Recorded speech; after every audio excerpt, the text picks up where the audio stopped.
ஆண்டவராகிய இயேசு கிறிஸ்துவின் நாமத்தினாலே மீண்டும் இந்த சண்டே ஸ்பெஷல் வழியாக உங்களை சந்திப்பதில் மிகுந்த சந்தோஷம்.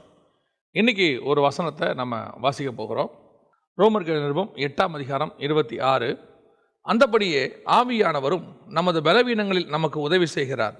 நாம் ஏற்றபடி வேண்டிக் கொள்ள வேண்டியது என்னவென்று அறியாமல் இருக்கிறபடியால் ஆவியானவர் தாமே வாக்கு கடங்காத பெருமூச்சுகளோடு கூட நமக்காக வேண்டுதல் செய்கிறார். இந்த வசனத்தில் தான் நாம் இன்னைக்கு பார்க்க போகிறோம். நாம் கண்களை மூடுவோம். சர்வ வல்லமை உள்ள தகப்பனே, இந்த அருமையான நேரத்திற்காக நமக்கு ஸ்தோத்திரம். ஆண்டவரே, நீர் ஒவ்வொரு வாரமும் எங்களுக்கு தேவையான ஆகாரத்தை தருகிறபடி நான் நமக்கு நன்றி. ஆண்டவரே, உடைய பாதப்படியில் காத்திருக்கிற எங்களுக்கு எடுபடாத நல்ல பங்கை நீர் பிட்டு தருகிறீர். ஆண்டவரே, தேவனாகிய கர்த்தர் எங்கள் இருதயத்தை திறந்தால் ஒழிய வேத வசனம் எங்களுக்குள் போகாது என்று நாங்கள் பார்க்கிறோம். எங்கள் இருதயங்களை திறந்து உடைய வசனத்தை அனுப்பும்படி நாங்கள் செபிக்கிறோம். மகிமையுள்ள கரத்தில் எங்களை தாழ்த்துகிறோம். எங்கள் ஆண்டவர் இயேசுவின் நாமத்தில் பிதாவே, ஆமென். ரோமர்கள் நிருபம் 8ஆம் அதிகாரம் 26வது வசனத்தில், அந்தபடியே ஆவியானவரும் நமது பலவீனங்களில் நமக்கு உதவி செய்கிறார். நாம் ஏற்றபடி வேண்டிக் கொள்ள வேண்டியது என்னவென்று அறியாமல் இருக்கிறபடியால் ஆவியானவர் தாமே வாக்கு கடங்காத பெருமூச்சுகளோடு நமக்காக வேண்டுதல் செய்கிறார். இந்த வசனத்தை வாசித்த போது சில சம்பவங்கள், சில காரியங்கள் கர்த்தர் எனக்கு உணர்த்தினார். அதை தான் நாம் இன்னைக்கு வேத பாடமாக பார்க்க போகிறோம். நாம் ஏற்றபடி வேண்டிக் கொள்ள வேண்டியது என்னதென்று அறியாமல் இருக்கிறபடியால், அதாவது இந்த வசனத்தை நாம் ஜெபிக்கிறது நமக்கு தெரியாதான். நமக்கு என்ன ஜெபம் பண்ணணும்னு நமக்கு தெரியாதான். நமக்கு வேண்டியது என்னதென்று நாம் அறியாமல் இருக்கிறோம். இன்னும் கரெக்டாக சொல்லணும்னா நமக்கு என்னென்ன வேணுங்கிறது நமக்கு தெரியாது அப்படின்னு உடனடியாக நம்ம என்ன சொல்லுவோம்? என்னங்க இப்படி சொல்கிறீங்க? நமக்கு வேணுன்றது நமக்கு தெரியாதா? நமக்கு வாழ்க்கையில் என்னென்ன வேணுங்கிறத நம்ம ஒரு லிஸ்ட்டு போட்டே ஜெபம் பண்ணுறவங்களாம் இருக்கிறோம். அது எப்படி நமக்கு தெரியாமல் போகும் அப்படின்னு சொன்னால், நாம் இப்படி தெரியாமல் ஜெபம் பண்ணுறத பைபிள் எப்படி சொல்லுது? அந்தபடியே ஆவியானவரும் நமது பலவீனங்களில் நமக்கு உதவி செய்கிறார். என்ன பலவீனம்? எனக்கு ஏற்றபடி ஜெபம் பண்ண தெரியாதது எங்கிட்ட இருக்கிற ஒரு பலவீனம் அப்படிங்கிறார். பிதாவின் சித்தம் என்னவென்பதை அறிந்து அதுக்கு ஏற்ற ஜெபத்தை பண்ணணும். அந்த ஜெபத்தை நீங்கள் செய்யும்போது பிதா உங்களுக்கு அதை உடனடியாக அருளி செய்வார். அப்படி பிதாவின் சித்தத்தை அறிஞ்சு நீங்கள் ஜெபம் பண்ணுறீங்க பார்த்தீங்களா, அது ஒரு பலன் உங்களுக்கு. பிதாவின் சித்தங்கிறத நம்ம அப்படியே அறிஞ்சிக்கிட்டே வந்தோன்னா, அவர் கூட நடக்கவே ஆரம்பிச்சிட்டோன்னா, தேவ சித்தம் என்னங்கிறத நம்ம தெரிய ஆரம்பிச்சிட்டோம்னா, நம்ம ப்ரேயரும் அதுக்கேற்ற மாதிரி இருக்கும். உதாரணமாக இயேசுடைய ப்ரேயர் எடுத்துக்கோங்க. கெத்செமனேல அவருக்கு பிதாவின் சித்தம் என்னதென்று நல்லா தெரியுது. நல்லாவே அவருக்கு தெரியும், நான் இந்த வழியாக போய் தான் பாடுகளை நான் சந்திக்கணும், சந்தித்து அந்த பாடுகள் மத்தியிலிருந்து நான் ஒரு மீட்பை கொண்டு வரணுங்கிறது அவருக்கு தெளிவாக தெரியுது. ஆனாலும் அவர் என்ன ஜெபம் பண்ணுறாரு? ஆண்டவரே, இது ரொம்ப கடினமான பாதை, உமக்கு சித்தமானால் இந்த பாத்திரம் என்னை விட்டு நீங்கும், இல்லாவிட்டால் உங்களுடைய சித்தத்தின்படியே செய்யுங்க அப்படிங்கிறார். அப்போ அவருக்கு சித்தம், பிதாவின் சித்தம் என்னங்கிறது நல்லா தெரியுது. தெரிஞ்சுட்டு இதை ஜெபம் பண்ணுறார். ஆனால் உங்களுக்கு எனக்கு இப்போ என்ன பிரச்சனை? பிதாவின் சித்தம் என்னன்னு நமக்கு தெரியாது. நம்முடைய தேவன் நமக்கு என்ன வச்சிருக்கிறாரு, நம்ம எப்படி போகணும், என்ன பண்ணணும், என்ன ஜெபிக்கணும். பின்னாடி அந்த வசனம் என்ன சொல்லுது? நான் என்ன ஜெபம் பண்ணணுங்கிறதே எனக்கு தெரிய மாட்டேங்குது, அது எங்கிட்ட இருக்கக்கூடிய ஒரு பலவீனம். என்னை பொறுத்த வரைக்கும் நான் விரும்பினதெல்லாம் ஜெபம் பண்ணுறேன், எனக்கு என்ன தேவைன்னு படுதோ எல்லாம் ஜெபம் பண்ணுறேன். பல நேரங்களில் பாருங்கள், நம்ம பிள்ளைகள் நம்ம இடத்துல சில பொருட்கள் கேட்பாங்க. நீங்கள் பீச்சுக்கு போகும்போது எல்லாம் கேட்பாங்க. அந்த பொருளை நீங்கள் அவங்க ஆசைப்பட்டாங்கன்னு வாங்கி கொடுப்பீங்க. ஆனால் அந்த பொருளை நீங்கள் பாருங்கள், 2 நாளைக்கு மேலே யூஸ் பண்ண மாட்டாங்க. சிலர் ஒரு வாரம் யூஸ் பண்ணிட்டு தூக்கி போட்டுருவாங்க. இப்போ அது அவங்களுக்கு தேவையா தேவையில்லையா அப்படின்னு பார்த்தீங்கன்னா, அவங்க வாழ்க்கைக்கு அது தேவை கிடையாது. ஆனால் ஆசைப்பட்டாங்க, அதை நம்ம வாங்கி கொடுக்குறோம். ஆனால் அது ஒரு மூலையில் கொண்டு போய் கிடக்குது. அந்த பொருள் விரயம் அதெல்லாம் 2வது, பண விரயம் அதெல்லாம் 2வது. ஆனால் அது தேவையா தேவையில்லையா உடனே கேட்குறோம். இந்த மாதிரி நம்ம ஆவிக்குரிய வாழ்க்கையிலும் இருக்கிறது. இப்போ அது பிள்ளையினுடைய பலமா பலவீனமா? பிள்ளையினுடைய அந்த பலன் என்ன? ஒரு பாடத்துக்கு எனக்கு தேவையானது ஒரு கால்குலேட்டர் கேட்குறாங்க, ஒரு சயின்டிஃபிக்கல் கால்குலேட்டர் கேட்குறாங்க. அது உங்களுடைய பாடத்துக்கு தேவை, அவங்களுடைய பல கிளாஸஸ்க்கு அது தேவைப்படுது. அதை கேட்கும்போது நம்ம வாங்கி கொடுக்குறோம். அது அவங்களுக்கு பிரயோஜனமாக இருக்கிறது. அது அவங்க +2 முடித்த பிறகு இன்ஜினியரிங்கில் கூட அந்த கால்குலேட்டரை யூஸ் பண்ணும்போது நம்ம என்ன நினைக்கிறோம்? ஒரு பொருள் வாங்கி கொடுத்தோம், இத்தனை ஆண்டு காலம் அதை யூஸ் பண்ணுறாங்க. அந்த பொருளை நம்ம யூஸ் பண்ணுற விதத்தை வச்சு, நம்ம வாழ்க்கைக்கு பிரயோஜனப்படுறதை வச்சு தான் நம்ம வாங்குறதுனுடைய மகத்துவம் இருக்குது. அதே மாதிரி தான் உங்கள் ஆவிக்குரிய வாழ்க்கையில் நீங்கள் ஏறெடுக்கிற ஒவ்வொரு ப்ரேயரும் அந்த நேரத்துக்கு தேவைப்பட்டு சும்மா நீங்கள் அதை வாங்கிட்டு பின்னாடி அதனால் வேதனை அனுபவிக்கிறதோ, அது வேகமாக யூஸ் பண்ணாமல் அங்கே கிடக்கிறதோ, அது நம்முடைய சித்தம்.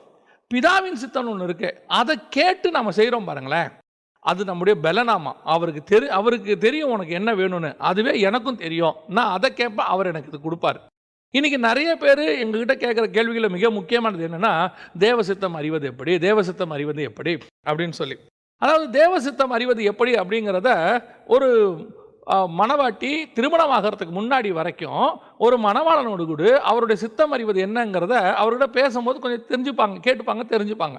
ஆனால் அவர் கூடவே வாழும்போது தான் பாருங்க அவர் சித்தம் என்ன, அவர் எது பிடிக்கும் எது பிடிக்காது, அவர் என்ன விரும்புகிறாரு, இந்த மாதிரி நான் இருக்கணும்னு விரும்புகிறாரு, எந்த மாதிரி வீடு இருக்கணும்னு விரும்புகிறாருங்கிறதெல்லாம் அவங்களுக்கு அப்போ தான் தெரியும். அதே தான் சொல்கிறவங்க ஆவிக்குரிய வாழ்க்கையில் இது வெறும் பாடத்தால் வர்றதில்லை. தேவ சித்தம் அறிவது எப்படி அப்படிங்கிறது பாடத்தால் வரக்கூடியது இல்லை.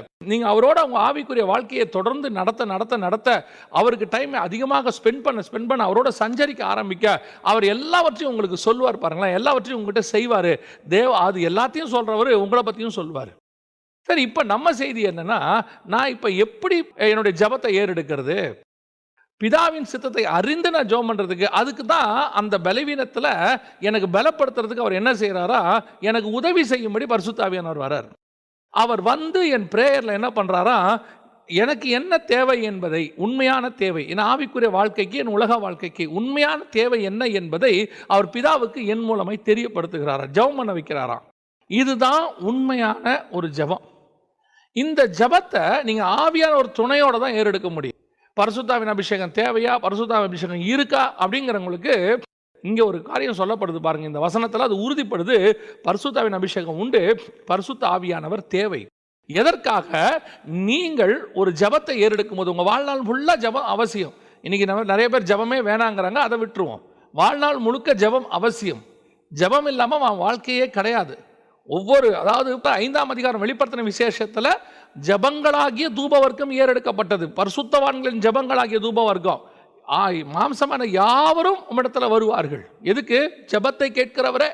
அதனால் அந்த பிரேயர் நம்ம வாழ்க்கையில் ஒரு பலன். நம்ம தேவன்கிட்ட தெரியப்படுத்திட்டோம், ஆண்டவர் எனக்கு செஞ்சிருவார் அப்படின்னு ஒரு நம்பிக்கை இருக்குல்ல. இந்த நம்பிக்கையை கொடுக்கறது ஜபம் தானே, வேண்டுதல் தானே, விண்ணப்பம் தானே. அப்போது சில நேரங்கள் நான் ஏறெடுத்து எனக்கு கிடைக்கலன்னு சொல்லும்போது அதோட அர்த்தம் என்ன? அது பிதாவின் சித்தத்துக்கு உட்பட்டதாக இல்லை, பிதாவுக்கு அதில் விருப்பம் இல்லை. அது எனக்கு தேவையாக இருக்கும், இல்லை அது அதுக்கு டெம்பரவரியாக தேவையாக இருக்கும். நான் அதை டெம்பரவரி பர்மனெண்ட்லாம் பார்க்க மாட்டேன். எனக்கு அந்த நேரத்தில் வேணும் ஆண்டவரே அப்படின்னு ஏறெடுப்பேன். ஆனால் அப்போ அது உங்களுக்கு தேவையா, அது உங்கள் வாழ்க்கைக்கு தேவையா, அது அப்போ பிரயோஜனப்படுமா, அதை அப்போ கொடுத்தா உங்களால் அதை மெயின்டைன் பண்ண முடியுமா, எல்லாத்தையும் பார்ப்பார் ஆண்டவர். அப்போது அவரோட சித்தம் என்ன அப்படின்னு தெரிஞ்சு ஜெபம் பண்ணுறதுக்கு பார்த்தீங்களா, அது மிகப்பெரிய ப்ளஸ் பாயிண்ட். அந்த சித்தத்தை தெரிய வச்சு ஜெபம் பண்ண வைக்கிறது யாருடைய வேலைன்னா, நம்முடைய பரிசுத்த ஆவியானவருடைய வேலையா. அப்படி தெரியாமல் ஜெபம் பண்ணுறதுக்கு பேர் பலவீனம். அப்படி பரிசுத்த ஆவியானவர் நம்ம உதவி செய்கிறது பலன். அப்போ நீங்கள் ஜெபிக்கிறதுக்கு முன்னாடி கண்டிப்பாக பரிசுத்த ஆவியின் பலனோடு கூட ஜெபம் பண்ண வேண்டியது அவசியம். பரிசுத்த ஆவியானவர் உங்களோடு கூட இணைந்து, அதனால் நம்ம ஆவியில் நிறைஞ்சு ஜெபம் பண்ணுறோன்னு சொல்கிறோம் பார்த்தீங்களா. அந்த ஆவியில் நிறைஞ்சு நீங்கள் ஜெபம் பண்ணும் போது, எனக்கு ஏற்பட்ட என் பர்சனல் எக்ஸ்பீரியன்ஸை நான் உங்களுக்கு சொல்கிறேன், அது உங்களுக்கு பிரயோஜனமாக இருக்கும்னு நான் நினைக்கிறேன். தினந்தோறும் காலையில் ஜெபம் பண்ணும்போது ஒரு நாள் காலையில் ஒரு விசேஷமாக அந்த ஜெபம் போகிறத என்னால் உணர முடிஞ்சிச்சு. அதாவது சில பாடல்களை ஆவியானவர் எனக்குள்ளேருந்து பாட வைக்கிறார். அப்போ நம்ம பாடிக்கிட்டே இருக்கிறோம், நல்லா துதிச்சுக்கிட்டே இருக்கிறோம், ஆராதனை பண்ணிக்கிட்டே இருக்கிறோம். அப்போ பண்ணும்போது சில பாடல்களை, குறிப்பிட்ட பாடல்களை ஆவியானவர் ஏறெடுக்க வைக்கிறார். அந்த பாடல்களை ஏறெடுத்து ஆராதனையின் உச்சத்துக்கு போய் நம்ம ஜெபம் பண்ணிக்கிட்டே இருக்கிறேன். அந்த நேரத்தில் ஆவியானவர் சொல்கிறாரு, அந்த ஒரு விண்ணப்பம், நான் அப்போ ஞாபகத்தில் எனக்கு அது இல்லை, அந்த விண்ணப்பத்தை சொல்லி, இப்போ அந்த விண்ணப்பத்தை ஏறெடு, உனக்கு தேவன் பதில் கொடுப்பார். கரெக்டாக அந்த விண்ணப்பத்தை ஏறெடுக்கும் போது எனக்குள்ள ஒரு உத்தரவாதம் வருகிறது, அல்லது எனக்கு மறு உத்தரவு கிடைக்கிறது, அதை நிச்சயம் உனக்கு செய்வேன் என்று சொல்லி. இதுதான் பரிசுத்த ஆவியானவர் நமக்கு உதவி செய்கிறது. நம்ம ஜெபிக்கிறோம், அது மெத்தட் ஒன்று உண்டு, அதை நம்ம பாட்டு ஜெபம் பண்ணிகிட்டே இருக்கிறோம். சில நேரங்களில் போய் ஜெபத்துக்கு நம்ம என்ன செய்வோம்னா, நம்முடைய தேவைகளை சொல்லிட்டு வந்துடுவோம், ஒரு அப்ளிகேஷன் போடுற மாதிரி. ஆனால் அக்னாலஜ்மெண்ட் வந்துச்சா, அப்ளிகேஷனை போட்டிங்களே, திருப்பி அவங்க அதை ஏற்றுக்கொண்டோம், நாங்கள் பதில் தருகிறோம், அதுக்குன்னு ஒரு அக்னாலஜ்மெண்ட் ஒன்று திருப்பி ஒன்று கொடுப்பாங்க, அதுக்கு பேர் அக்னாலஜ்மெண்ட் கார்டு. அந்த மாதிரி பரலோகத்திலிருந்தோ தேவனிடத்திலிருந்தோ உங்களுக்கு ஒரு அக்னாலஜ்மெண்ட் கிடைச்சிச்சா, அந்த அக்னாலஜ்மெண்ட் வரும்போது உங்களுக்கு ஒரு தனி பலன் கிடைக்கும். அந்த அக்னாலஜ்மெண்ட்டை வாங்குற வரைக்கும் எப்படி ஜெபம் பண்ணணும்னு சொல்லி கொடுக்கறது பரிசுத்த ஆவியானவருடைய வேலை. அவர் அப்படி நமக்கு உதவி செய்வார். அப்போ நாம் இந்த ஜெபத்தை ஏறெடுக்கும் போது எப்படி ஜெபம் ஏறெடுக்கிறோம், எதற்காக ஜெபம் ஏறெடுக்கிறோம், அதுதான் இருக்கிறதுலே ரொம்ப முக்கியம். பாருங்களேன், போன எஸ்தருடைய செய்தியில் ராஜாவுக்கு முன்பாக நிற்க அப்படிங்கிற ஒரு செய்தியில் நீங்கள் பார்த்தீங்கன்னா, அவங்க வஸ்திரம் தரித்து, ராஜ வஸ்திரம் தரித்து கொண்டு வந்து நின்னாங்க, உள்முற்றத்தில் வந்து நின்னாங்க. இது எல்லாத்தையும் நம்ம பார்த்தோம். அவங்க உபவாசிச்சுட்டு வந்து நின்னாங்க, ஸோ இதெல்லாம் ப்ரேயர் எடுக்கிறதுக்கு ஒரு ப்ரிமினரி ஒர்க். இதெல்லாம் வெளியே நடக்கிற சம்பவம்னு வச்சுக்கோங்களேன். அவங்க வெளியே நடத்திட்டு உள்ளே வந்து தான் அவங்க விண்ணப்பத்தை ராஜா கிட்ட ஏறெடுக்கிறாங்க. எங்கே வந்து ஏறெடுக்கிறாங்க? உள்முற்றத்தில் ஏறெடுக்கிறாங்கன்னு பார்க்குறோம். இதைத்தான் நம்ம போன அந்த செய்தியில் பார்த்தோம். மகா பரிசுத்த ஸ்தலத்துக்குள்ளே போய், அதாவது தேவன் இருக்கிற இடத்துக்கு போய் நம்ம போகணும். நம்ம ஆராதனைகளையும் அது செய்யும். பள்ளிபீடத்துக்கிட்ட இருந்து ஏறெடுக்கிறதுன்னு ஒரு இருக்குது, ஜபம் இருக்குது. வெளியே இருந்தே நீங்கள் ப்ரேயரை ஏறெடுக்கலாம். பாருங்களேன், அந்த வெளியே இருந்து ப்ரேயர் எடுக்கும்போது அதற்கான தேவைகள் வேற, அதற்கான ஒரு பதிலும் வேற தான். இப்போ உதாரணமாக எஸ்தருக்கு 2 இடத்துல இந்த மாதிரி ஒரு சம்பவம் நடக்குது. உதாரணமாக அதே எஸ்தரின் புஸ்தகத்தை நீங்கள் வாசிக்கும் போது எஸ்தர் கொண்டு போய் ஏகா என்பவருடைய கரத்தில் ஒப்படைக்கப்படுகிறார்கள். 2ஆம் அதிகாரம் 8வது வசனம், ராஜாவின் கட்டளையும் தீர்மானமும் பிரசித்தமாகி அநேகம் பெண்கள் கூட்டப்பட்டு சூசான் அரண்மனையில் உள்ள ஏகாவின் வசத்தில் ஒப்படைக்கப்படும் போது, இந்த ஏகாவினுடைய கரத்தில் ஒப்படைக்கப்படுறாங்க. இந்த ஏகா வந்து பரிசுத்த ஆவியானவருக்கு ஒரு அடையாளமாக, ஏன்னா அங்கே 7 தாதிமார் இருக்கிறாங்க, 7 சபை இருக்குது. அங்கே கொண்டு போய் சபை ஒப்படைக்கப்படுது, 7 சபையினுடைய உபதேசம் ஒப்படைக்கப்படுது. அங்கே பரிசுத்த ஆவியானவர் அவளை உருவாக்குற, இதெல்லாம் நம்ம பழைய செய்திகளில் பார்த்துட்டோம். ஆனால் இங்கே இன்னும் பார்க்க வேண்டிய ஒரு விஷயம் என்ன அப்படின்னு கேட்டிங்கன்னா, இப்போ எஸ்தர் உள்முற்றத்தில் ஏறெடுத்த விண்ணப்பத்திற்கும் இங்கே அவளுக்கு கிடைக்கிறதுக்கும் வித்தியாசம் இருக்குது. உதாரணம் பாருங்க, 2ஆம் அதிகாரம் 13ஆம் வசனம், இப்படி ஜோடிக்கப்பட்ட பெண் ராஜாவினிடத்தில் பிரவேசிப்பால் கன்னிமாடத்திலிருந்து தன்னோடு கூட ராஜ அரண்மனைக்கு போக அவள் தனக்கு வேண்டும் என்று கேட்பவையெல்லாம் அவளுக்கு கொடுக்கப்படும். நல்லா கவனிச்சு கொள்ளுங்க, கேட்பவையெல்லாம் அவளுக்கு கொடுக்கப்படும். அவள் என்னென்ன கேட்கிறாலும் எல்லாம் கொடுக்கப்படும், அத்தனையும் கொடுக்கப்படும். ஆனால் எஸ்தர் மட்டும் எதையுமே வாங்கி கொள்ளவில்லையா. அவள் என்ன பண்ணாலும் ஏகா தனக்கு என்ன கொடுத்தானோ அதை மாத்திரம் அவள் வந்து வாங்கி கொண்டாளாம். 15வது வசனம், மொர்தெக்காய் தனக்கு குமாரத்தியாக ஏற்றுக்கொண்டவளும் அவன் சிறிய தகப்பனாகிய அபியாயலின் குமாரத்தியுமாகிய எஸ்தர் ராஜாவினிடத்தில் பிரவேசிக்கிறதற்கு முறை வந்தபோது அவள் ஸ்திரீகளை காவல் பண்ணுகிற ராஜாவின் பிரதானியாகிய ஏகாய் நியமித்த காரியமே அல்லாமல் வேறொன்றையும் கேட்கவில்லை.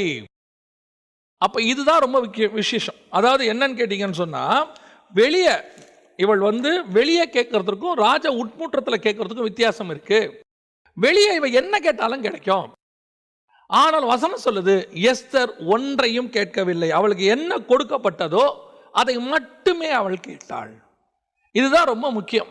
இன்னைக்கு நம்முடைய ஜெபம் எந்த மாதிரி ஜெபமா இருக்கு, எதற்காக ஜெபிக்கிறோம் அப்படின்னு தான் முக்கியம். இன்னைக்கு நம்ம பலிபீடத்துக்கு வெளியே இருந்துகிட்டு, உலகத்தில் இருந்துகிட்டு, பலிபீடத்துக்கிட்ட இருந்துகிட்டு, இன்னும் சொல்ல போனால் எஸ்தருடைய புஸ்தகத்தின்படி அரண்மனைக்கு வெளியே இருந்துகிட்டு, ராஜாவுடைய சமூகத்துக்கு போகாமல் வெளியே இருந்துகிட்டு நாம் கேட்கறது எல்லாமே கிடைக்கும். ஆனால் நம்ம எதை பாருங்க, இன்னைக்கு நம்ம இதை தான் கேட்டுக்கிட்டு உட்காந்துருக்கிறோம்.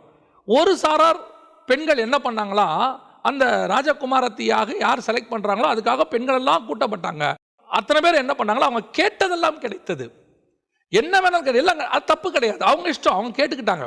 ஆனால் எஸ்தருடைய நோக்கம் ஒன்று இருக்கிறது, நான் விண்ணப்பம் ஏறெடுக்கிறதுக்கோ நான் பெற்றுக்கொள்வதற்கோ இது ஏற்ற இடம் இல்லை, இங்கே எனக்கு கிடைக்கும். இன்னைக்கும் இந்த மாதிரி 2 வகையான கூட்டம் இருக்கிறது. உங்களுக்கு சொல்லிக் கொடுக்கிறவர்கள் என்ன சொல்லிக் கொடுக்கிறார்கள், என்ன வேணாலும் கேளுங்க, உங்களுக்கு கிடைக்கும், தப்பு கிடையாதுங்க.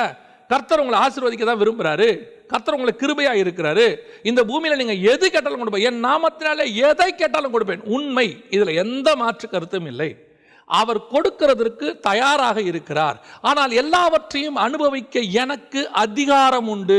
இந்த இடத்துல பாருங்க, இந்த பெண்களுக்கு எல்லாவற்றையும் அனுபவிக்க அதிகாரம் உண்டு, எஸ்தருக்கும் அதிகாரம் உண்டு. ஆனால் எஸ்தருக்கு தெரியும், எல்லாமும் எனக்கு தகுதியாயிராது.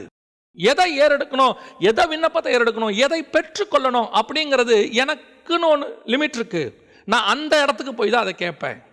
இங்கே கிடைக்கிறது எதுவுமே எனக்குரியதல்ல, எனக்கு விருப்பமானதல்ல, நான் வாஞ்சிக்கிறதல்ல. ஆனால் நான் ஆசைப்பட வாய்ப்பு இருக்கு, கேட்டால் கிடைக்கவும் எனக்கு வாய்ப்பு இருக்கிறது. ஆனால் என்னுடைய ஆசை இது அல்ல. நான் வெளியே இருக்கிறத எதையுமே கேட்கல. ஆனால் இங்கே எனக்கு கர்த்தர் என்ன கொடுக்குறாரோ அதை நான் வச்சுக்கிறேன். இப்போ எஸ்தருக்கு என்னங்க செஞ்சுருப்பாங்க, எல்லாருக்கும் கேட்டது கிடச்சிச்சு.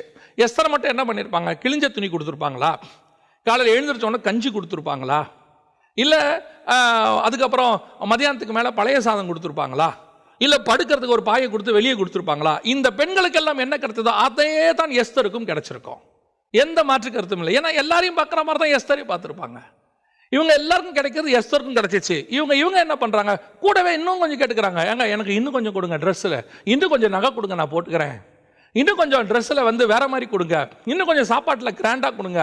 எஸ்தர் நினைக்கிறா இதெல்லாமே எல்லாருக்கும் தானே கிடைக்குது, நானே இதையும் கேட்டால் என்ன பிரயோஜனம், இதுலயே இன்னும் கொஞ்சம் அதிகமாக கேட்கறதுல என்ன பிரயோஜனம் இருக்கு, காண்கிறவைகள் எல்லாம் அனித்தியமானவைகள், இதையே எல்லாரும் கேட்கிற உலகத்தானும் கேட்கறதையே நானும் கேட்டா எனக்கும் உலகத்தானுக்கும் என்ன வித்தியாசம்? இந்த உலகத்தின் மக்கள் எதன் மேல் வாஞ்சியாய் வெறியாய் எதன் மேல் அலைகிறார்களோ அதன் மேல் நானும் அலைந்தால் என்ன வித்தியாசம் எனக்கும் அவங்களுக்கும்?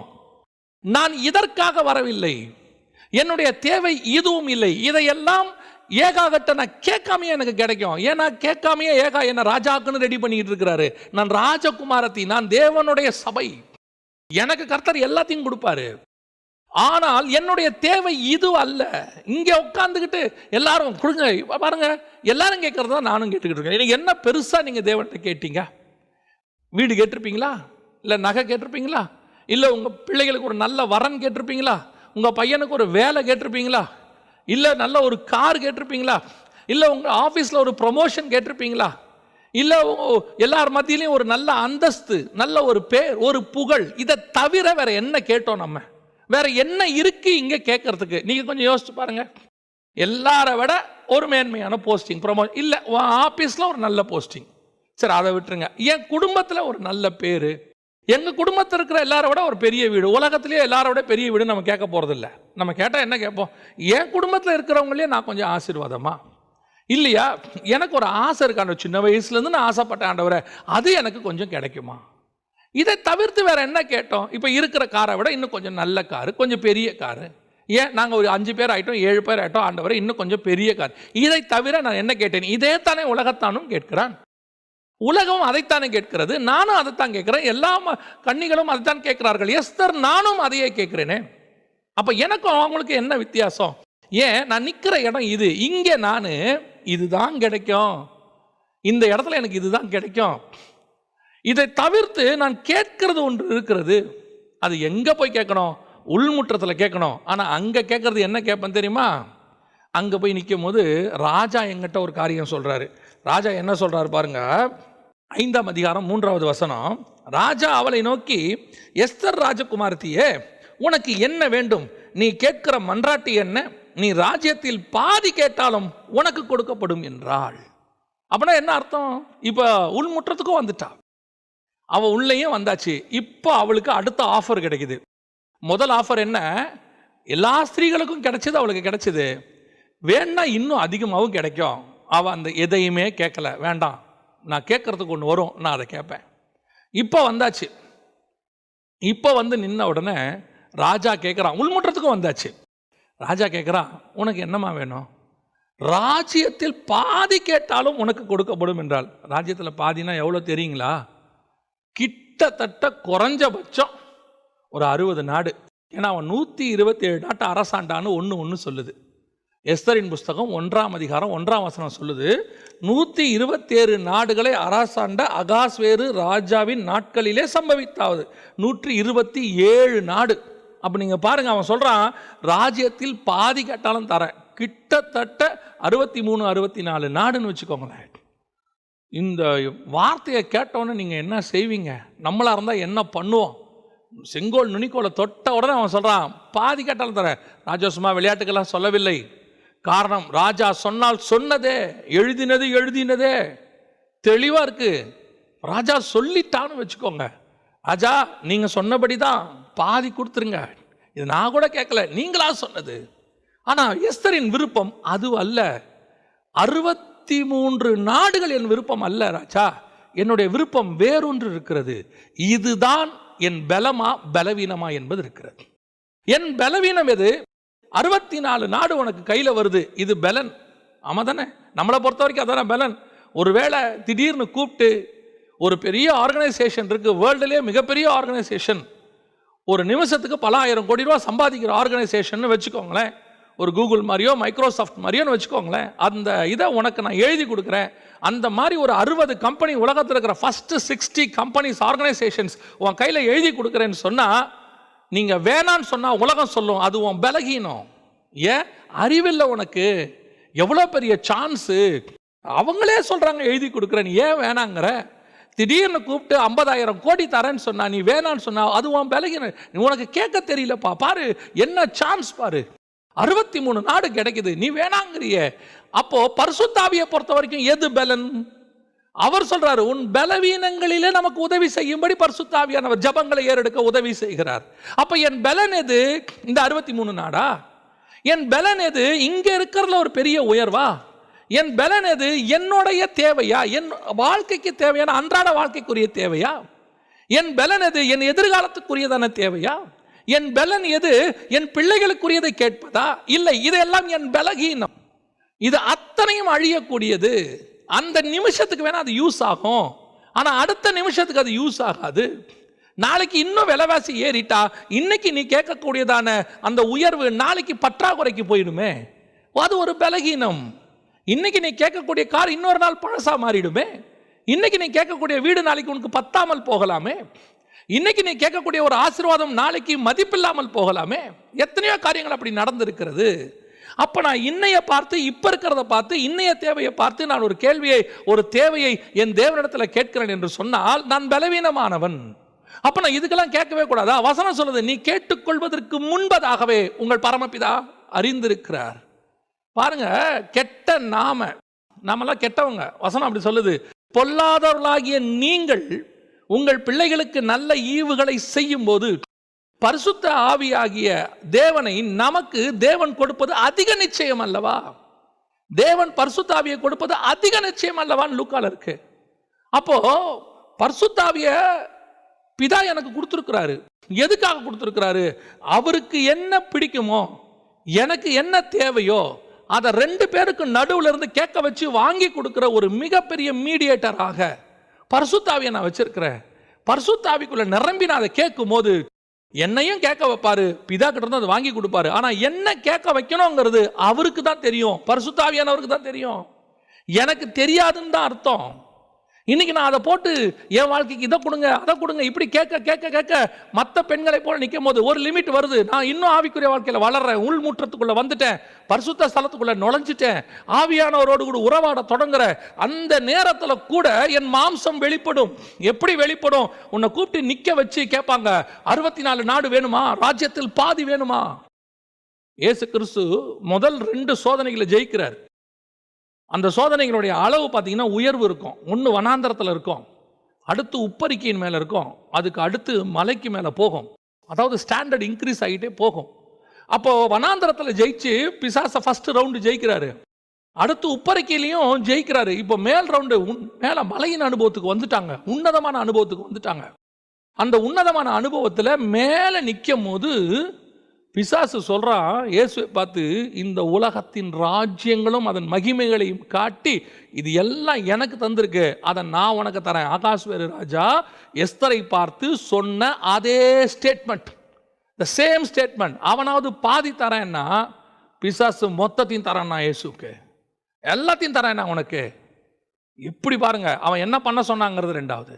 ஆனால் அவன் தரேன்னு சொன்னான் பாருங்க, அந்த ஆசை காட்டுறது. உனக்கு என்ன வேணும்? இப்போ இயேசு எங்கே நிற்கிறார் தெரியுமா? மலைக்கு மேலே.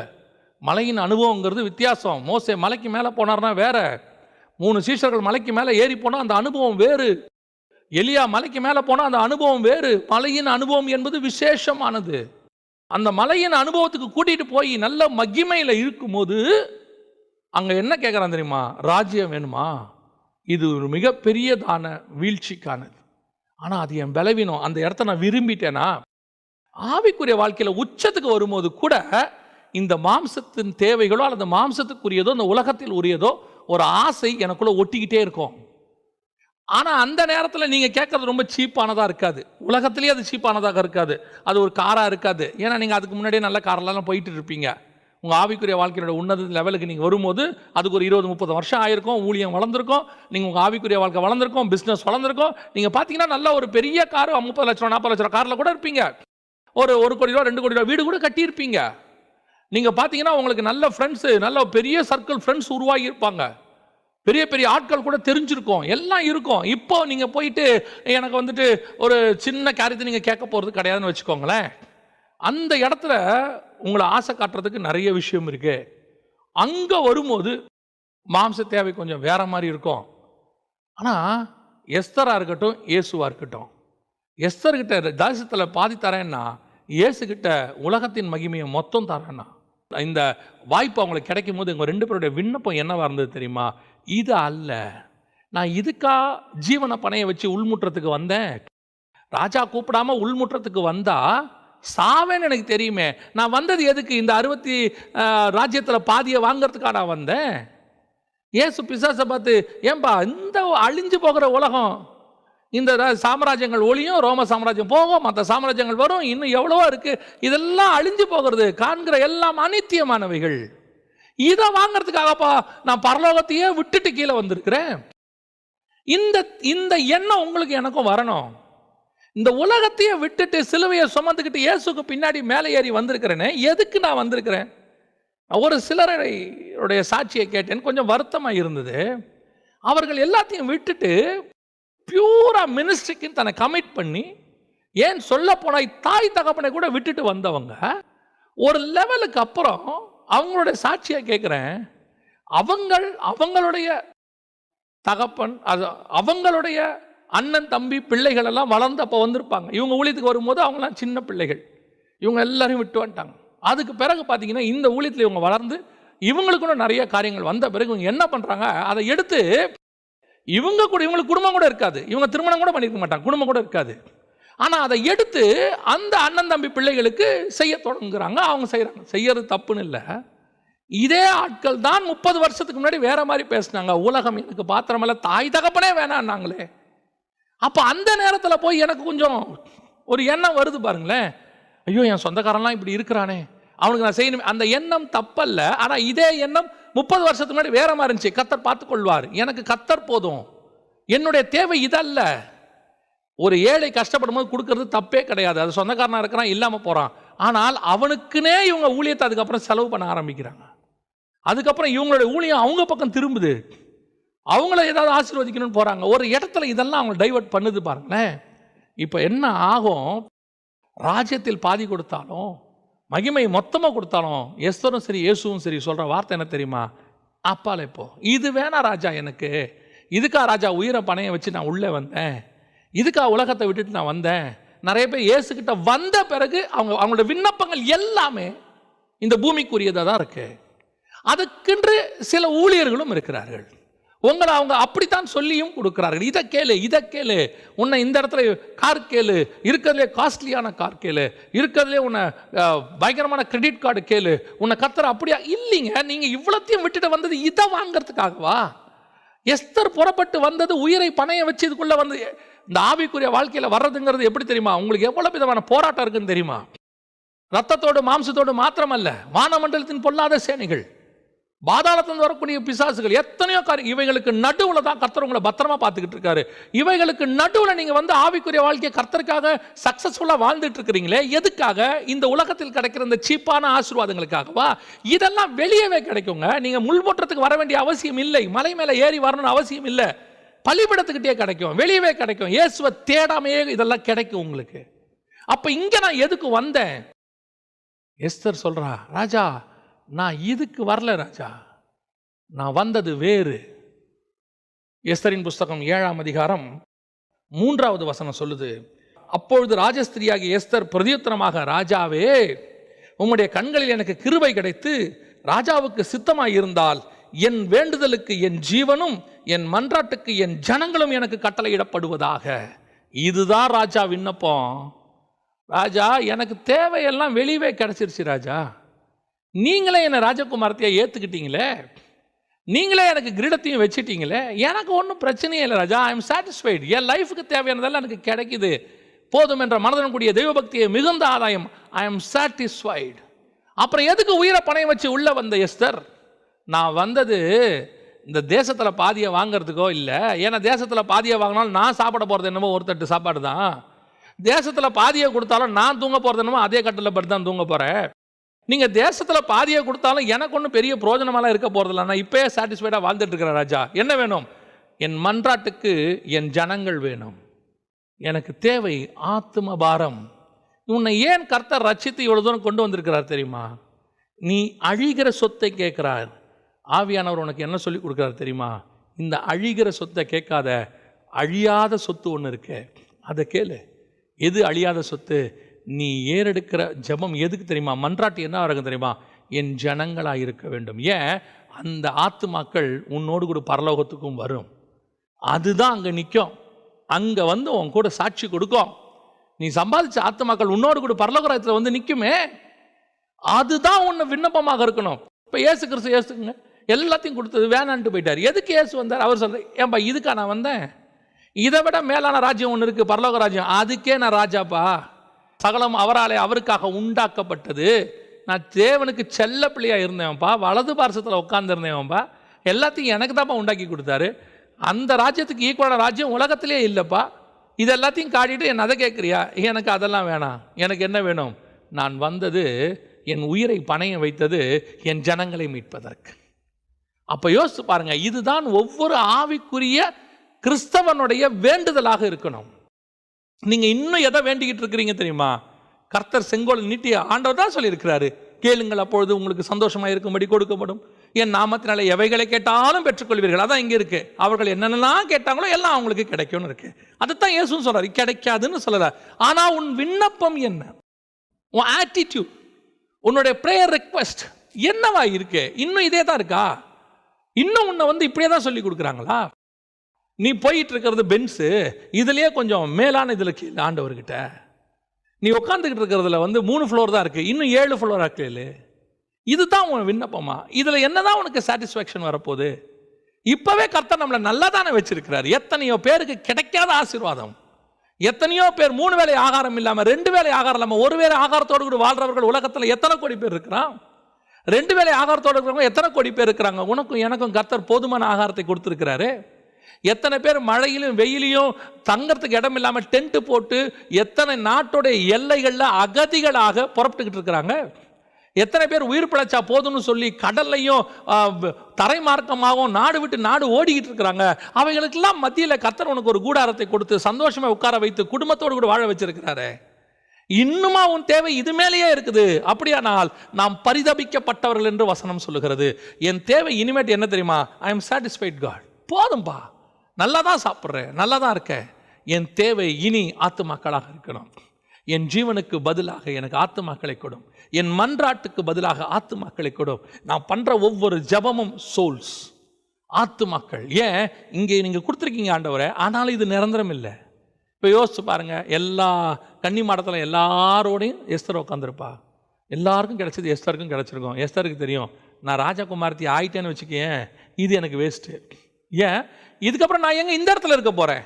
நான் தான் அரண்மனைக்குள்ளே போய் ராஜாவோட அந்த புறத்தில் இருப்பேனே. அப்போ அங்கே இருக்கிறதானே எனக்கு நிரந்தரம். நான் சாவர வரைக்கும் ராஜகுமாரத்தி வஸ்தி ஆயிட்டேன்னா, அந்த போஸ்டிங்க்கு நான் வந்துட்டேன்னா, அதுக்கு பிறகு அதுதானே எனக்கு நிரந்தரம். இந்த கன்னி மாடத்தில் இவங்களோட உட்காந்து அனுபவிச்சுட்டு இருக்கிற இந்த சந்தோஷமா? இல்லை இல்லை, இது நிரந்தரம் இல்லை. என்னுடைய டார்கெட் நான் உள்முற்றத்துக்கு போய் ராஜா கிட்ட போயிடணும். அப்போ பரலோக அப்படிப்பட்ட எஸ்தருக்கு அப்படி என்ன இருக்கும்னா, நான் இந்த பூமியில் இருக்கிறேன், இங்கே எனக்கு கேட்டது கிடைக்குது, ஏன் நீ கேளு கிடைக்கணும் இல்லைன்னே சொல்ல. ஆனால் என்னுடைய எண்ணம் இது அல்ல. என்னுடைய எண்ணம் உள்முற்றத்திலே பரலோகத்தில் என் ராஜாவினுடைய வலது பார்சத்தில் நான் உட்கார போகிறவன். அங்கே எனக்கு ஒரு தேவை இருக்கிறது, அங்கே எனக்கு ஒரு ஆசீர்வாதம் இருக்கு. அந்த ஆசீர்வாதத்தை நான் போய் கேட்பேன். இப்பொழுது சொல் எஸ்தர், உன்னுடைய தேவை என்ன? இப்பொழுது இயேசுவினுடைய தேவை என்ன? இந்த உலகத்தின் ராஜ்யங்களும் மகிமை அல்ல. என் மேலே இருக்கிற வஸ்திரத்தை கூட எடுத்து நீங்கள் சீட்டு போடுங்க, அத்தனைக்கு பதிலாக ஆத்துமாக்களை கொடுத்துருங்க. அத்தனைக்கு பதிலாக எனக்கு ஆத்துமாக்களை கொடுத்துருங்க. இன்னைக்கு ஒவ்வொரு மிஷினரியும் அப்படி தான் போயிட்டு இருக்கிறான். தன் குடும்பத்தை விட்டு, பிள்ளையை விட்டு, எல்லாத்தையும் அல்ல குடும்பத்தை பிள்ளையை தூக்கிக்கிட்டு தெரியாத ஒரு காட்டுக்கு, தெரியாத ஒரு மலைக்கு, எதுக்கு ஜீவனை பணைய வச்சு உள்முற்றத்துக்குள்ளே போயிட்டு இருக்கிறான். ஒவ்வொரு மிஷினருடைய தேவை என்ன? அங்கே போய் பென்ஸ் வாங்கணும்னு போகிறானா? ஒரு மிஷனுடைய தேவை என்ன? அங்கே எப்படியாவது போய் 50,000 பேர் உட்கார சர்ச் கட்டணும்னு போறானா? அவனுடைய ஒரே நோக்கம், என் ஜீவனுக்கு பதிலாக ஜனங்கள், என் மன்றாட்டுக்கு பதிலாக ஜனங்கள். இது அவன் ஜீவனை பணை வச்சு போகட்டும். அட்லீஸ்ட் நாம பண்ற ஜெபமாவது அதுக்காவது இருக்கலாமே, நம்முடைய விண்ணப்பம் அதுக்காவது இருக்கலாமே. இன்னைக்கு நம்ம விண்ணப்பம் கூட அதுக்கு பண்ணலனா இப்படி நாம சாதாரண கன்னி மாடத்தில் இருக்கிற பெண்களை போல இருக்கிறோம். அங்கே என்ன கிடைக்குதோ அதிலே திருப்தி ஆகிறோம். நம்முடைய விண்ணப்பம் அதுவல்ல. உள்ளே போனாலும் ராஜாவே சொன்னாலும் சரி, ராஜாவே சொல்லட்டும், உனக்கு ராஜ்யத்தில் பாதி எடுத்துக்கோ. இல்லை ஆண்டவரே இது வேணாம்.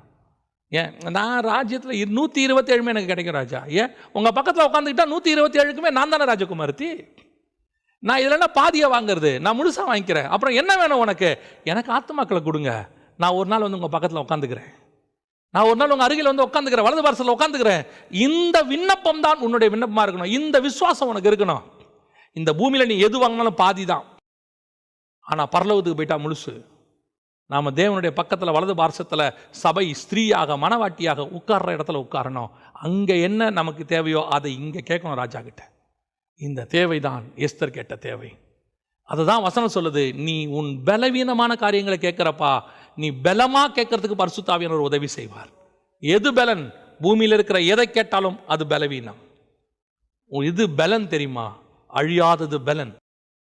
ஒரு பலவீனனுக்கும் பலவானுக்கும் என்ன வித்தியாசம்? அவர் ரொம்ப பலவீனங்க, ஹாஸ்பிட்டல்லே இருப்பார், எப்போ சாவார்னு தெரியாது. அவர் பாருங்க, ஆள் நல்லா ஸ்டவுட்டாக இருக்கிறார், நல்லா பலமாக இருக்கிறாருங்க, இன்னும் 10-15 வருஷத்துக்கு தாங்குவார். அதே மாதிரி தான் இன்னும் விண்ணப்பத்திலையும் பலன் இருக்குது, பலவீனம் இருக்குது. அழிஞ்சு போகிறதை கேட்கறது பலவீனமான விண்ணப்பம். அழியாதவைகளை கேட்பது ஆத்மா அழியாது, அது பரலோகத்தில் உன் கூட இருக்க போது, நீ சம்பாதிக்கிற அத்தனை ஆத்மா அங்கே வரும். அதுதான் பலமான விண்ணப்பம். அந்த விண்ணப்பத்தை ஆண்டவர்கிட்ட கேளுங்க. இது எதையுமே கேட்காதீங்க. நான் சொல்கிறேன், இது எதையுமே கேட்காதீங்க. இவையெல்லாம் உங்களுக்கு கூட கொடுக்கப்படும். குருவிக்கு கொடுத்தவர், பூக்கு கொடுத்தவர், சாலமோனுக்கு கொடுத்தவர், அதிலும் மேலானவர் பெரியவர் ஒருவர் நம்மோடு கூட இருக்கிறார். அவர் இன்னும் மேலானவைகளை நமக்கு தரவும் வல்லமையுள்ளவராய். இந்த பூமியில் இப்போ நம்ம வேணான்றோம், அதனால் எதுவுமே வேணாம் உதறிட்டோமா? எல்லாம் அவர் என்ன கொடுக்குறோ அதை வச்சுக்கிட்டு அப்பப்போ ஓடிக்கிட்டு இருக்கணுங்க. அந்த இடத்துல ஒரு போட்டு தேவைப்படுது, அந்த போட்டில் ஏற்பா எல்லாம் போகலாம். இவ்வளோ பேர் போட்டில் போய் 12 பேர் ப்ளஸ் இயேசு 13 பேர் போட்டில் போய் அந்த பக்கம் போயிட்டு இந்த பக்கம் வரணுன்னா போட்டுக்கு ரொம்ப செலவாகும். என்ன செய்யலாம்? நீங்கள் 6 பேர் இங்கே இருந்துக்கோங்க, நான் 6 பேர் அங்கே போய் கூப்பிட்டு போய் மினிஸ்ட்ரியை முடிச்சுட்டு வந்துடுறேன் நான் இயேசு சொன்னார். 12 பேரை கூட்டிகிட்டு போகிறதா இருந்தால் சாப்பாடு செலவு ரொம்ப ஆகும். ஒரு 6 பேர் இங்கே இருங்க, நான் 6 பேரை போய் முடிச்சுட்டேன், ஒரு சாப்பாடு செலவு அப்படியா சொன்னார்? இல்லை, வாங்க 12 பேர் தேவை இருக்கா? 13 பேரும் போகும். இன்றைக்கி இருந்தால் என்ன சொல்லுவாங்க? எங்கே பாரு 13 பேர் மொத்தமாக கிளம்பி ஒன்றா வந்துடுறாங்கப்பா அப்படி தான் சொல்லுவாங்க. அதை பற்றி கவலையே கிடையாது. தேவை உள்ள எதுவாக இருந்தாலும் தேவன் தருவார். What ever it is. உன் ஊழியத்தின் தேவை, உன் ஆவிக்குரிய தேவை, உன் உலகத்தின் தேவை, உன் பிள்ளைகளின் தேவை எல்லாத்தையும் பரலோகம் பார்த்துக்கோ. அதெல்லாம் தர மாட்டேனே கர்த்தர் சொல்ல. ஆனால் உன் தேவை அது அல்ல. என் விண்ணப்பம், என் மன்றாட்டு அது அல்ல. என் மன்றாட்டு ஆத்துமாக்கள். அதை நான் கேட்பேன், ஆண்டவர் இது எனக்கு தருவார். ரெண்டாவதாக எஸ்தர் கேட்டதில் ஒரு மிக முக்கியமான ஒரு காரியம் ஆவியானவருடைய அந்த நடத்துதல். பாருங்களேன், எஸ்தர் போய் கேட்ட உடனே ராஜா வந்து ஓகே சொல்லிட்டாரான்னு பார்த்தீங்கன்னா, எஸ்தர் கேட்ட விதத்தில் ஒரு டிஃப்ரென்ஸ் இருக்குது. என்ன டிஃப்ரென்ஸ் இருக்குது? 8ஆம் அதிகாரம் எஸ்தரின் புஸ்தகம் 3வது வசனம்.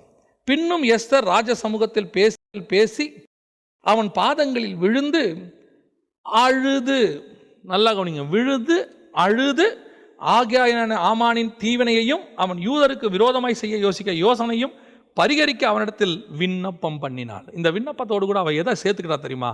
கண்ணீரை சேர்த்துக்கிட்டான். ஆத்துமாக்களுக்கு நீங்கள் ஜெபம் பண்ணும் போது கண்ணீரை சேர்த்துக்கணும். கண்ணீரோடு சேர்ந்து நீங்கள் ஜெபம் பண்ணுறது தான் ரொம்ப முக்கியம். இப்போ நீங்கள் வாசிங்க ரோமருக்கு நிருபம் 8ஆம் அதிகாரம் 26 நம்ம பரிசுத்த ஆவியானவர் உதவி செய்கிறார் சொன்னமே, அவர் எப்படி விண்ணப்பத்தை ஏறெடுக்கிறார் பாருங்களேன். அந்தபடியே ஆவியானவரும் நமது பலவீனங்களில் நமக்கு உதவி செய்கிறார். நாம் ஏற்றபடி வேண்டிக் கொள்ள வேண்டியது என்னதென்று அறியாமல் இருக்கிறபடியால் ஆவியானவர் தாமே வாக்கு கடங்காத பெருமூச்சுகளோடு நமக்காக வேண்டுதல் செய்கிறார். வாக்கு கடங்காத பெருமூச்சுகளோடு, அப்படியே அவரால் வாக்குக்கு அடங்கலையாம், வார்த்தையில் சொல்ல முடியாத பெருமூச்சு விட்டு வேண்டுதல் செய்கிறார். அவரால் வந்துட்டு என்ன செய்ய முடியலையாமா, வார்த்தையிலே சொல்ல முடியல, அப்படி பெருமூச்சோடு. ஆண்டவரே, இதுதான் விண்ணப்பம் செய்கிற முறை. அதாவது வார்த்தையோட அழகாக நீங்கள் விண்ணப்பத்தை ஏறெடுக்கலாம், தப்பு கிடையாது. ஆனால் ஒரு லிமிட்டுக்கு மேலே உனக்கு ஆத்ம பாரம் அழுத்துமானால் உங்களால் அழாமல் இருக்க முடியாது. இயேசு அழுத இடங்களெல்லாம் பாருங்கள். எருசலேமை பார்த்து ஒரு அழுவார். உனக்கு கிடைச்ச இந்த நாளிலாவது நீ சமாதானத்தை தெரிஞ்சு கொண்டா நலமாக இருக்குமே. இயேசு எருசலேமை பார்த்து கண்ணீர் விட்டார். இன்னொரு இடத்துல பாருங்கள், மரியாள் அழும்போது, யோவான் எழுதின சுவிசேஷத்தில் லாசரு மரித்த போது மரியாள் அழுத போது இயேசு கண்ணீர் விட்டார். நீ அழுதினா தேவனால் அழாமல் இருக்க முடியாது. நீ அழுதினா ஆவியானவரால் அழாமல் இருக்க முடியாது. ஆவியானவருக்கு என்ன சொல்லி கொடுக்குறாரு? இதை மாய்மாலமாக செய்யக்கூடாது. ஒரு சிலருக்கு பாரம் இருக்காது, துக்கம் இருக்கும். பாரம் வேறு, துக்கம் வேறு. துக்கம் தொண்டை அடித்தா கண்ணில் தண்ணி வரும், இது யூஸ்வல், எல்லாருக்கும் வரும், அத்தனை பேருக்கும் வரும். ஆனால் ஒரு சிலர் எதுக்குமே கலங்க மாட்டான். அவன் அழுதான்னு வச்சுக்கோங்களேன், அவன் சொல்லுவாங்க, அவனே அழுதுட்டாயா, அவன் இருதயமே உடஞ்சிருச்சு, அவனே கல் நெஞ்சு, அவனே அழுகுறாயா அப்படின்னு சொல்கிறாங்க பார்த்தீங்களா? அதைத்தான் சொல்கிறேன். எதுக்குமே அழாத நீ ஆத்துமாக்களுக்கு அழணும். சிலர் எதுக்கு எடுத்தாலும் அழுவாங்க, அவங்கள விட்டுருவோம். அவங்களுக்கு கரண்ட் போனால் கூட அழுவாங்க. அவங்க உட்காந்து சாப்பிட்ற நேரத்தில் கரண்ட் போச்சு என்ன நடக்குமோ. அவங்க சிலர் சொல்கிறத நான் கேட்டிருக்கிறேன். ஐயோ திடீர்னு கீழே கண்ணாடி டம்ளர் விழுந்து உடஞ்சிருச்சு, என்ன நடக்குமோ இன்னைக்கு. ஒன்றும் நடக்காது. அது கை தவறி கீழே விழுந்து. ஒரு நாளைக்கு கண்ணாடி செய்கிற கடையில் எத்தனை கண்ணாடி உடையுது. அப்போ வேலை செய்கிறவங்க வீட்டிலலாம் அபசகனமாக நடக்குதா? எத்தனை கரண்ட்டு வேலை செய்கிறாங்க. அவங்க செய்யும் போதே ஃபியூஸ் கேரை எடுத்து வச்சுட்டு ஆஃப் பண்ணிட்டு தான் வேலையே செய்வாங்க. அதனால் அன்றைக்கி என்ன அபசகனமா? அதெல்லாம் ஒன்றும் இல்லைங்க. அந்த மாதிரி உடனே துக்கம் வந்துடும். துக்கம் வந்து அன்னைக்கு ஏதாவது நடந்த உடனே சொல்லுவாங்க, எனக்கு அப்போவே தெரியுங்க காலையிலே கண்ணாடி உடஞ்சிச்சு. இந்த துக்கத்தை, இந்த கண்ணீரை கர்த்தர் சொல்லலை. கர்த்தர் எந்த கண்ணீரை சொல்கிறார் தெரியுமா? அழாத இயேசு. இயேசுக்கே எல்லாம் தான் தெரியுமே. இயேசு யாரு? எவனை பார்த்தாலும் தைரியமாய் பேசுகிறவர், முகதாட்சண்யம் இல்லாதவர், சர்வ வல்லமை உள்ள தேவன். அவரே ஒரு இடத்துல உடஞ்சி அழுகிறார் பாருங்க. எதுக்கு? எருசலேமினுடைய ஆத்துமாக்களை பார்க்கும்போது, எருசலேம் பட போகிற பாடுகளை பார்க்கும்போது, எருசலேமே இன்னைக்காவது நீ மனம் திரும்ப மாட்டியா? கிடைச்ச இந்த சம்பத்தையாவது நீ பயன்படுத்தி கொள்ள மாட்டியா? கோழி தன் குஞ்சுகளை சேர்த்துக் கொள்வது போல எத்தனை முறை உன்னை நான் சேர்த்துக்கொண்ட தயாராக இருந்தேன். அதுதான் ஆத்மா பாரம். அந்த அழுகை நான் சொல்கிறேன், அந்த அழுகையோடு நீங்கள் பண்ணுற விண்ணப்பம் ஆத்துமாக்களை கொடுக்காம போகவே போகாது. பரலோகத்தை அசைக்காமல் போகவே போகாது. கன்ஃபார்மாக பரலோகத்தை அசைக்கும். நீங்கள் ஏறெடுத்து பாருங்கள் விண்ணப்பத்தை. அது கன்ஃபார்மாக அந்த அந்த நீங்கள் ஏறெடுக்கிற அந்த ஒரு கூட்டமோ அல்லது ஒரு சுவிசேஷ கூட்டமோ அல்லது ஒரு ஒரு மக்களுடைய விடுதலையோ ஏதோ ஒன்று கன்ஃபார்மாக நடக்கும். கர்த்தர் உங்களுக்காக யுத்தம் செய்வார். அந்த இடத்துல ஒரு பெரிய ஊழியர் தன்னுடைய கூட்டங்கள் தொடங்குவதற்கு முன்பதாக 3 நாளைக்கு முன்னாடியே என்ன செய்வார்னா, அங்கே போய் தன்னுடைய மக்கள் ஒரு சிலரை ஒரு 10 பேரை அனுப்பி ஜெபம் பண்ண சொல்வார். உண்மையாக ஜெபிக்கிறவங்கள அனுப்பி விடுவார். அனுப்பி விட்டு அந்த கிரவுண்டை சுற்றி சுற்றி ஜெபம் பண்ண சொல்வார். ஒரு சிலரெல்லாம் அழுகிறதை நான் பார்த்துருக்கிறேன். ஏன்னா நாங்கள் வாலண்டியர்ஸாக ஒர்க் பண்ணியிருக்கிறோம். ஒர்க் பண்ணும்போது நான் சொல்கிறது வெளிநாட்டிலேருந்து ஒரு ஊழியர் சொல்கிறேன். அவர் வந்து முன்னாடி, அவர் வரத்துக்கு முன்னாடியே அவங்க ஆட்கள் 10 பேர் வருவாங்க. அவங்களோட வேலை வேறு ஒன்றுமே கிடையாது. அவங்க பண்ண இந்த மீட்டிங் இங்கே நடக்க போதுன்னா அந்த 3 நாளைக்கு முன்னாடி வந்து அந்த நடக்கிற இடத்த சுற்றி சுற்றி ஜெபம் பண்ணிகிட்டே இருப்பாங்க. ஆண்டவரே கிரியை செய்யுங்கப்பா, இங்கே வரக்கூடிய அத்தனை ஆத்மாவும் ரட்சிக்கப்படணும் ஆண்டவரே, ஒரு ஆத்மா கூட கைவிடப்படக்கூடாது ஆண்டவரே, அங்கே விடுதலையோடு வரணும் ஆண்டவரே, அத்தனை பேரும் விடுதலை ஆகணும் ஆண்டவரே, வியாதியஸ்தர்கள் சுகமாகணும் ஆண்டவரே. அவங்க ஜெபம் பண்ணுவாங்க. 3ஆவது நாள் முடிவில் என்ன ரிசல்ட் இருக்குன்னு தெரியுங்களா? வீல் சேரில் வந்தவங்களாம் எழுந்திரிச்சு நடப்பாங்க. அப்படியே ஸ்ட்ரெச்சரில் கொண்டு வந்தவங்களாம் ஏஞ்சி உட்காந்துருப்பாங்க.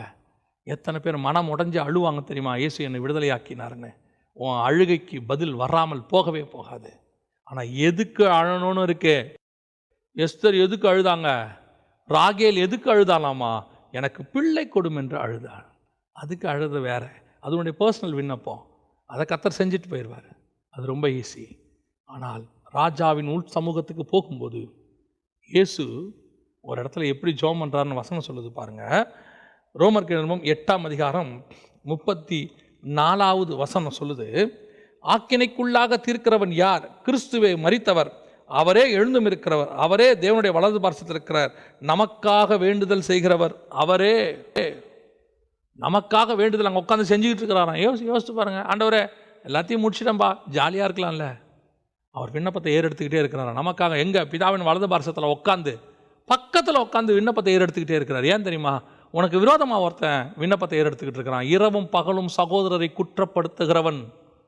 உங்களுக்கு எனக்கும் விரோதமாக ஒருத்தன் குற்றம் செஞ்சுக்கிட்டே இருக்கிறான். ஆண்டவரை இவன் இப்படி பண்ணுறான், ஆண்டவரை அவன் அப்படி பண்ணுறான், ஆண்டவரை இந்த மாதிரி குற்றப்படுத்துகிற ஒரு குரூப் இருக்கான். யார்? பிசாசு நிற்கிது. அவன் ஏறெடுத்துக்கிட்டே இருக்கிறான் விண்ணப்பத்தை இரவும் பகலும். அவன் விண்ணப்பத்தை ஏறெடுக்கும் போது அவனுக்கு அகைன்ஸ்டாக உனக்காக எனக்கு அவன் விண்ணப்பத்தை ஏறெடுக்கிறது யார் தெரியுமா? பிதாவின் வலது பார்சத்தில் உட்கார்ந்து தம்முடைய ரத்தத்தாலே உள்ளே பிரவேசித்து சரீரம் என்கிற திரைச்சலை வழியாக உள்ளே நுழைந்து தன்னுடைய ரத்தத்தை கையில் பிடிச்சிக்கிட்டு அங்கே உனக்காக விண்ணப்பத்தை ஏறெடுக்கிறவர் ஆண்டவராக இயேசு கிறிஸ்து.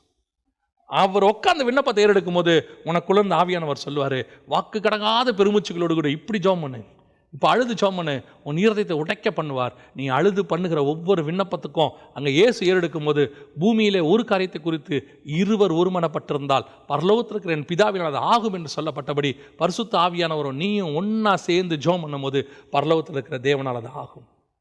ஆவியானவர் உனக்காக கிரியை செய்யும். உனக்காக வாக்கு கடந்த பெருமூச்சுகளோடு விண்ணப்பங்களை ஏறெடுப்பார். உன் ஜெபம் கண்ணீரின் ஜெபமாக, அழுது ஜெபிக்கிற ஜெபமாக இருக்கணும். அதை தான் கர்த்தர் எக்ஸ்பெக்ட் பண்ணுறாரு. ஆண்டவருடைய எதிர்பார்ப்பு என்ன? நீ அழுது ஜெபம் பண்ணணும், கண்ணீரோடு கொடு. நீ அப்படி ஜெபிக்கும் போது ராஜாவால் உன்னை தாண்டி எங்கேயும் போகவே முடியாது. பாருங்க, இங்கே வசனம் சொல்லுது, அவன் பாதங்களில் விழுந்து அழுது காலை பிடிச்சிக்கிட்டான். எஸ்தர் நம்ம நினச்சிக்கிட்டு இருக்கிறோம் ஏதோ அப்படி நுனிக்கோள் தொட்டின உடனே ராஜாவை கேட்ட உடனே ராஜா ஓ ஏன் தெரியுமா, அதுக்கு முன்னாடியே ராஜா ஆகான் மேலே கோபம் ஆயிட்டான். கோபம் ஆயிட்டு ஆகானை என்ன பண்ணணுன்ற முடிவெல்லாம் எடுத்துட்டான். ஆனாலும் கூட அவன் விண்ணப்பத்தை ஏறெடுக்கல, ஆனாலும் கூட விண்ணப்பத்தை நிறுத்தலை. பாருங்க, அப்பா ராஜாவுக்கும் ஆகானுக்கும் பிரச்சனை வந்துருச்சுப்பா, இனி ப்ராப்ளம் ஓவர். இல்லை, என் ஜனங்கள் விடுதலை ஆகிற வரைக்கும் நான் என் ஜெபத்தை நிறுத்த மாட்டேன். இப்போ என் ஜெபத்தை என்ன பண்ண போகிறேன்? இன்க்ரீஸ் பண்ண போகிறேன். எங்க சூழ்நிலை நல்ல கால சூழ்நிலை. சில நாடுகளில் ஜெபம் பண்ணுவாங்க, ஆண்டவரே எங்களுக்கு ஒரு சாதகமான சூழ்நிலையை ஏற்படுத்தி கொடுங்கப்பா, நாங்கள் சுவிசேஷம் அறிவிக்கிற மாதிரி எங்களுக்கு ஒரு அரசாங்கத்தை ஏற்படுத்தி கொடுங்கப்பா அப்படின்னு ஜெபம் பண்ணுவாங்க. இப்போ அப்படி ஒரு சூழ்நிலையை கர்த்தர் ஏற்படுத்தி கொடுப்பாரு. ஆனால் அது வரைக்கும் நல்லா ஜெபம் பண்ணுவாங்க, ஊக்கமாக ஜெபம் பண்ணுவாங்க, எலெக்ஷனுக்கு முன்னாடி பயங்கரமாக ஜெபம் பண்ணுவாங்க. சில நேரங்களில் கர்த்தர் அவர்களுக்கு செவி சாய்ப்பார். செவி சாய்த்து அவர்கள் ஏறெடுக்கிற விண்ணப்பங்களுக்கு பதில் கொடுத்து கர்த்தர் சுவிசேஷத்திற்கு ஓப்பனாக இருக்கக்கூடிய ஒரு கவர்மெண்ட்டை கொண்டு வருவார். அதுக்கப்புறம் என்ன நடக்கும்? கவர்மெண்ட் வந்தோடனே இவங்கெல்லாம் ரிலாக்ஸ் ஆகிடுவாங்க. அப்பா சோத்திரம், நம்ம ஜெபத்தை ஆண்டவர் கேட்டார். அதுக்கப்புறம் இவங்கெல்லாம் நன்றி கூட்டத்துக்கு போயிடுவாங்க, நன்றி அறிவிக்க போயிடுவாங்க. ஆண்டவர் நம்மளுடைய ஜெபங்களை கேட்டு பதில் தந்தபடினாலே. இல்லை, இதுக்கு மேலே தான் உன் ஜெபம் டபுள் மடங்காக மாறணும். இனிமேட்டு தான் நீ காலை பிடிச்சி அழுகணும். ஏன்? இப்போ வந்திருக்கிறது ராஜாவுக்கு உன் மேலே பரிதாபம், ஆகான் மேலே கோபம். ஆனால் இன்னும் விண்ணப்பத்துக்கு பதில் வரல. விண்ணப்பம் எது? ஜனங்கள் விடுதலையாக்கப்படுவது. விண்ணப்பம் எது? ஆத்மா ரட்சிக்கப்படுவது. விண்ணப்பம் எது? ஜனங்கள் சிறைச்சாலையிலிருந்து வெளியே வருவது. இன்னும் அந்த விண்ணப்பம் முடிவுக்கு வரல. இப்போ நடந்திருக்கிறது என்ன? உனக்கு சாதகமான சூழ்நிலை உருவாயிருக்கு, ஆகானுக்கு எதிரான சூழ்நிலை உருவாயிருக்குது. கர்த்தர் என்ன சொல்லி கொடுக்குறார் தெரியுமா? ஏதோ உனக்கு சாதகமான ஒரு சூழ்நிலை வந்த உடனே, ஒரு கிளைமேட் உனக்கு ஏற்ற மாதிரி மாறின உடனே, ஒரு கவர்மெண்ட் உனக்கு ஏற்ற மாதிரி வந்த உடனே, you will be satisfied, you relaxed. நீ அப்படியே சாதாரணமாயிடா. மற்ற நாட்டோட பார்க்கும்போது நம்ம நாடு ஓகேங்க, மற்ற ஸ்டேட்டோட பார்க்கும்போது நம்ம ஸ்டேட் ஓகேங்க. கர்த்தர் நமக்கு நல்ல பீஸ்ஃபுல்லாக திறந்து கொடுத்துருக்கிறாரு. அதுக்கப்புறம் ஜாலியா இல்லை, இன்னும் விண்ணப்பம் முடியலப்பா, இப்போதான் ஸ்டார்ட் ஆகிருக்கு. இதுமாதிரி என்ன பண்ண, இனி தான் நீ காலை பிடிச்சி அழுவணும். இதுக்கு மேலே தான் நீ காலை பிடிச்சி அழுவணும். ஏன் ஆண்டவரே, எனக்கு ஆகான் அழியணுங்கிறது எனக்கு பிரச்சனையே இல்லைப்பா, ஆகான் என்ன வேணா ஆக்கிட்டு போட்டோம், அவனை தொழுமரத்தில் ஏற்றுங்க, சிறைச்சாலையில் போடுங்க, சும்மா கூட விடுங்க, எங்களுக்கு அதை பற்றி தேவையே இல்லை. என்னுடைய தேவை என்ன தெரியுமா? என் ஜனங்கள் விடுதலையாகுவது. அங்கே வசனம் சொல்லுது பாருங்க, அவன் யூதருக்கு விரோதமாக யோசித்த யோசனையும் பரிகரிக்க அவனிடத்தில் விண்ணப்பம், பரிகரிக்க, அதிலிருந்து காப்பாற்றி கொடுத்துருங்க, என் ஜனங்களை காப்பாற்றி கொடுத்துருங்க. அதான் அவன் சொல்றா, என் ஜீவனுக்கு பதிலாக, என் மன்றாட்டுக்கு பதிலாக என் மக்களும். அழுது காலை பிடிச்சி அழுது விட்டவே கூடாது. ஒரு சாதகமான சூழ்நிலை வந்துருச்சுன்னா உடனே அமைதியாகிடக்கூடாது. உனக்கு ஏற்ற கவர்மெண்ட்டை கர்த்தர் கொடுத்தாரா, அந்த கவர்மெண்ட் 5 வருஷமோ 10 வருஷமோ இருக்கிற வரைக்கும் நீ அழுதுகிட்டு தான் இருக்கணும். என்னங்க சொல்றீங்க? சாதகமான கவர்மெண்ட் வந்தால் சந்தோஷமா இருக்கணும். இனிமேட்டு தான் நீ அழுகணும். எப்படி? இந்த 5 வருஷத்துக்குள்ள, இந்த 10 வருஷத்துக்குள்ள ஆண்டவரே, லட்ச கோடிக்கணக்கான ஆத்துமாக்கள் விடுதலையாக்கப்படணும் ஆண்டவரே. திஸ் இஸ் த சான்ஸ் ஆண்டவரே, எனக்கு ஒரு வாய்ப்பு கிடைச்சிருக்கு.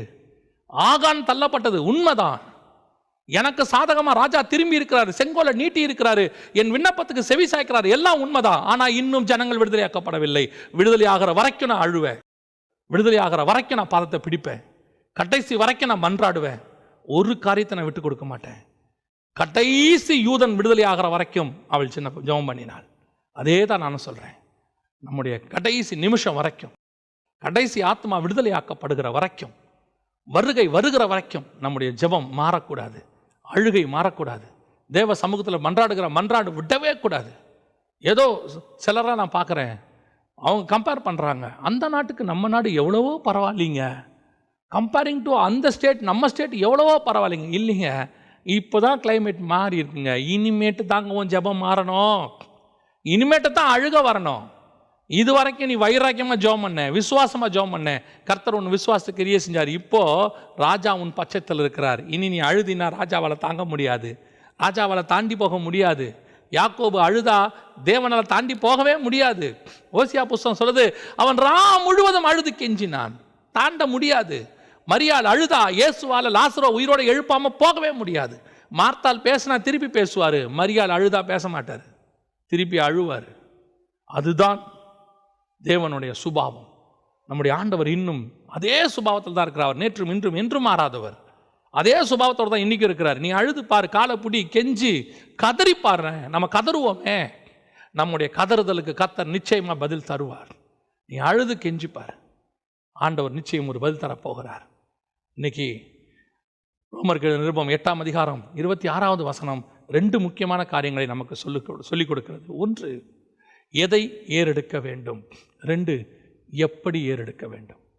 எதை ஏறெடுக்கணும்? நமக்கு ஒரு பலவீனம் இருக்கு. எது? இந்த உலகத்துக்குரியதை ஏறெடுக்கிறது பலவீனம். காணாதவைகள், தேவனுக்குரியவைகள், ஆத்துமாவுக்குரியது, அதுதான் பலன். பலமான காரியங்களுக்கு விண்ணப்பங்களை ஏறெடுக்க வேண்டும். 2வது, எப்படி ஏறெடுக்க வேண்டும்? வாக்கு கடங்காத பெருமூச்சுகளோடு கூட விண்ணப்பங்களை ஏறெடுக்க வேண்டும். எஸ்தர் காலை பிடித்து கொண்டு கெஞ்சி அழுதாள். அதே மாதிரி தான் இயேசுவும் பிதாவுக்கு வலது பக்கத்தில் உட்காந்து ரத்தத்தை பிடிச்சிக்கிட்டு மன்றாடிக்கிட்டு இருக்கிறார். அதே மாதிரி தான் யாக்கோபு காலை பிடிச்சிக்கிட்டு கெஞ்சினான். ஆண்டவரே, இந்த 2 பரிவாரம் இருக்குது, எப்படியாவது ஆசீர்வச்சிருங்கப்பா, எங்களை ஆசீர்வச்சு அனுப்பிடுங்க ஆண்டவரே.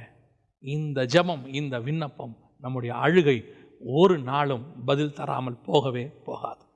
நம்ம ஜெபம் பண்ணலாமா? நம்ம கண்களை மூடி ஜெபம் பண்ணுவோமா?